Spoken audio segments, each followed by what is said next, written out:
Well, hello. I was talking to a client last week and we were talking about success, and he was struggling somewhat defining whether or not he was being successful. And I noticed in the conversation with him that he kept talking about the future.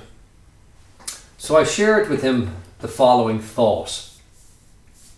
I'm sure you all know the old saying, success is the progressive realization of a predetermined, worthwhile personal goal, is a thing of the present moment. But behind that, something is required. And what's required is that we have this predetermined, worthwhile personal goal. So you have to start to be successful with a goal, with a plan. So you say, here's my goal. Here's what I want to accomplish, whatever that may be. You have to write down the steps that are going to get you there, the timeline, them ideally with some milestones, say here's what I need to do by when. And then you move into action, the progressive realization. You move into action and you're either doing the things or you're not. And if you are doing them, you're being successful. And if you're not doing them, you're not being successful.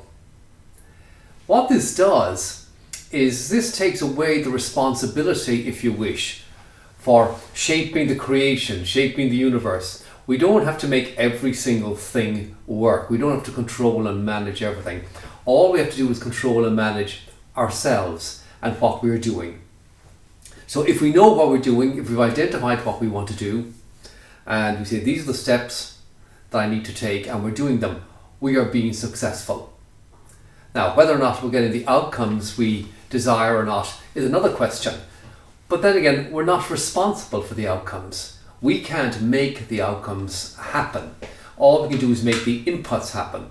And I find it interesting when we talk about goal achievement, typically we're talking about the ability to set and achieve goals, i.e. achieve the outcomes, the results that we're looking for. So within this success, this progressive realization, etc., there has to be a review process where we stop and we review how are we doing, is it working, is it not working, and accept that if it's not working, it's not failure, it's learning. So it's not working, fine, I changed the plan, I move forward again, I'm now being successful, I'm moving into action, I'm taking the steps, my latest and best thinking to get me to my goal. So think of this, I think it's really important because it takes away this sense of overwhelm, this sense of how can I achieve that goal? Well, you can achieve that goal, or maybe you can't achieve that goal. But what you can do is you can take the steps, the inputs that will get you there, review progress, see whether it's working or not, whether it's moving towards a goal, modify the plan and move into action again. So think about this. I think it's a really important thought and I'd like to share it with you today.